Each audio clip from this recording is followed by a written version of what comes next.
ഈശോ മിശിഹായ്ക്ക് സ്തുതിയായിരിക്കട്ടെ. പ്രിയമുള്ളവരെ, വചന പഠന ക്ലാസ്സിലേക്ക് ഏവർക്കും സ്വാഗതം.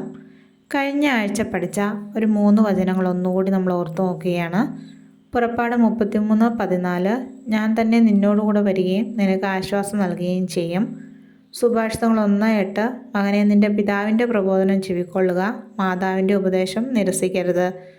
മർക്കോസ് 11:24, അതിനാൽ ഞാൻ പറയുന്നു, പ്രാർത്ഥിക്കുകയും യാചിക്കുകയും ചെയ്യുന്ന എന്ത് ലഭിക്കുമെന്ന് വിശ്വസിക്കുവിൻ, നിങ്ങൾക്ക് ലഭിക്കുക തന്നെ ചെയ്യും. ഇനി ഇന്നലത്തെ വചനം ഒന്നുകൂടി ഓർക്കാം. മത്തായി 7:12, മറ്റുള്ളവർ നിങ്ങളോട് ചെയ്തു തരണമെന്ന് നിങ്ങൾ ആഗ്രഹിക്കുന്നതെല്ലാം നിങ്ങൾ അവർക്ക് ചെയ്യുവിൻ.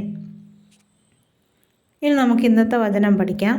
ഉൽപ്പത്തി 12:2, ഞാൻ നിന്നെ വലിയൊരു ജനതയാക്കും, നിന്നെ ഞാൻ അനുഗ്രഹിക്കും, നിന്റെ പേര് ഞാൻ മഹത്തമമാക്കും, അങ്ങനെ നീ ഒരനുഗ്രഹമായിരിക്കും. നമുക്കിത് 3 പ്രാവശ്യം ഏറ്റു പറയാം.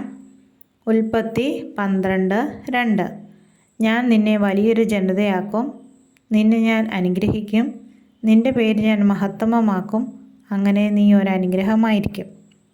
ഉൽപ്പത്തി 12:2, ഞാൻ നിന്നെ വലിയൊരു ജനതയാക്കും, നിന്നെ ഞാൻ അനുഗ്രഹിക്കും, നിന്റെ പേര് ഞാൻ മഹത്തമമാക്കും, അങ്ങനെ നീ ഒരനുഗ്രഹമായിരിക്കും. ഉൽപ്പത്തി 12:2, ഞാൻ നിന്നെ വലിയൊരു ജനതയാക്കും, നിന്നെ ഞാൻ അനുഗ്രഹിക്കും, നിന്റെ പേര് ഞാൻ മഹത്തമമാക്കും, അങ്ങനെ നീ ഒരനുഗ്രഹമായിരിക്കും. ഈ വചനം വിശ്വസിച്ച് ഏറ്റുപറയുക. അതുപോലെ ബുക്കിലേക്ക് എഴുതുക. നാളെ മറ്റൊരു വചനവുമായിട്ട് കാണാം.